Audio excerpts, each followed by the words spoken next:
Neymar তখন বার্সেলোনায় যোগ দিয়েছে মাত্র, কিন্তু বার্সেলোনার নতুন পরিবেশে সে নিজেকে খাপ খাইয়ে নিতে পারছিল না কোনোভাবেই। সেদিন আতলেটিকো বিলবাওয়ের বিপক্ষে ম্যাচ, মাঠ ভর্তি দর্শক। একরাশ হতাশা নিয়ে প্রথমার্ধ শেষ করে সরাসরি ওয়াশরুমে চলে যায় নেইমার জুনিয়র।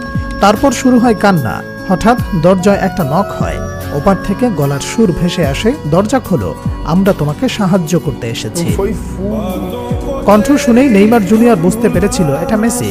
দরজা খুলে দেখলো সাথে করে নিয়ে এসেছেন আলভেজকেও।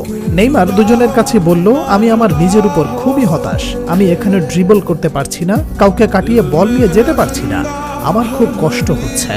মেসি তখন কাছে আসলো, নেইমারের কাঁধে হাত রেখে বলল, তুমি চিন্তা করো না, টেনশন নিও না, আজ থেকে আমাকে সবসময় তোমার পাশে পাবে। তুমি কোনো চাপ নিও না, শুধু সেই খেলাটা খেলে যাও যেটা তুমি সান্তোসে খেলে এসেছো। ব্যাস, সেই দিনের পর থেকে আত্মবিশ্বাস ফিরে পায় নেইমার জুনিয়র, আর শুরু হয় মেসি নেইমারের অমর এক বন্ধুত্ব। ফ্যাব্রিজিও রোমানো আজ সারাটা দিন ব্যস্ত ছিল নেইমারকে নিয়ে। নেইমারের একের পর এক কথা সে শুনিয়ে যাচ্ছে সারাটা দিন। তার মধ্যে একটা কথা অন্তরের গভীরে দাগ কেটে গেছে। মেসিকে নিয়ে নেইমারের এই স্মৃতিচারণটাও তার মধ্যে একটি। এছাড়া রিয়াল মাদ্রিদকে নিয়েও কথা বলেছেন ব্রাজিলিয়ান প্রিন্স। নেইমার জানায়, আমি যখন সান্তোসে, তখন রিয়াল মাদ্রিদ, বার্সেলোনা দুই দল থেকেই কল আসতে শুরু করে। আমি দুই দলেই খেলতে চাই, কিন্তু আমার হৃদয় বেছে নিয়েছিল বার্সেলোনাকে। এছাড়াও কথা বলেছেন পরবর্তী বিশ্বকাপ নিয়ে নিজের প্রত্যাশা প্রসঙ্গে। নেইমার বলেন, প্রত্যাশা অনেক বড়।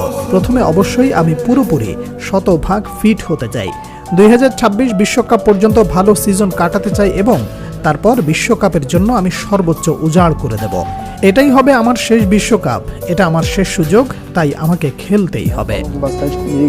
ব্রাজিল বিশ্বকাপ জেতার জন্য যথেষ্ট শক্তিশালী দল কিনা সেই প্রসঙ্গে নেইমার জুনিয়র বলেন, আমি মনে করি ব্রাজিলের অনেক ভালো খেলোয়াড় আছে যারা চ্যাম্পিয়ন হতে পারে, তবে আমাদের আগে নিজেদের সংগঠিত করতে হবে।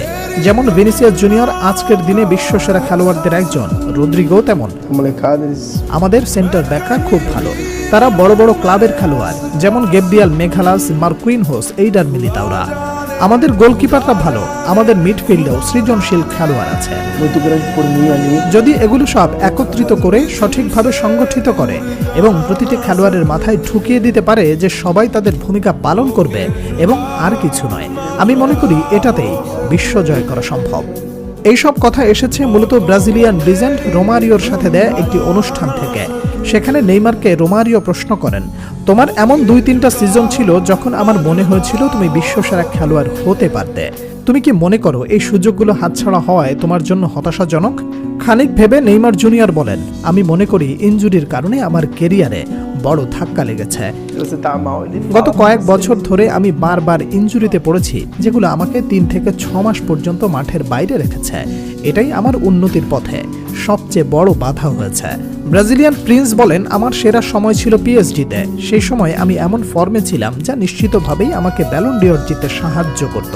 আমি এতে একেবারেই নিশ্চিত, তবে বারবার ইনজুরিতে পড়ার কারণে সেই সুযোগগুলো হাতছাড়া হয়েছে।